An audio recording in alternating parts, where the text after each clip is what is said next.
So, ఈ మొత్తం ఈ యుద్ధంలో వాళ్ళు చేస్తున్న ఈ యుద్ధంలో అనుకోవచ్చు, తపస్సులో అనుకోవచ్చు, పేరెంట్స్ సపోర్ట్ అనేది ఎలా ఉండాలి? ప్రెషరైజ్ చేస్తుంటారు కొంతమంది. చాలా ఉండాలండి. సో, ఇక్కడ ప్రెషర్ వర్కౌట్ అవ్వదండి. డెఫినైట్‌లీ వర్కౌట్ అవుతుంది. ఇక్కడ కన్‌స్ట్రక్టివ్ క్రిటిసిజం ఉండాలి. కన్‌స్ట్రక్టివ్ సపోర్ట్ ఉండాలి. ఓకే. అంటే పేరెంట్స్ కూడా వాళ్ళతో పాటు చూస్తూ ఉండాలి. అసలు వీళ్ళు ఎలా చదువుతున్నారు? ఎంత టైం చదువుతున్నారు? లేదా డీవియేట్ అవుతున్నారా లేదా? హ్మ్. వీళ్ళ కొంతమంది నా దగ్గరికి పేరెంట్స్ కూడా వస్తుంటారు. వాళ్ళు they read the syllabus.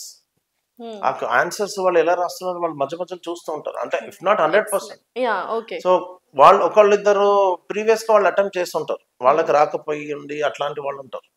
So వాళ్ళైతే ఇంకా బెటర్‌గా వీళ్ళని అర్థం చేసుకోగలుగుతారు. Because here nobody can pressurise anyone. Okay. Each person has his or her own level of understanding హ్మ్. And focus. కొంతమందికి 15 నిమిషాలు చదవగానే ఫోకస్ అటు అయిపోతుంది. కొంతమంది గంటన్నర చదివినా ఏం కాదు. ఓకే. సో వాళ్ళ లెవెల్స్‌కి తగ్గట్టు వీళ్ళు వాళ్ళని అండర్స్టాండ్ చేసుకొని కన్‌స్ట్రక్టివ్‌గా సపోర్ట్ చేయాలి.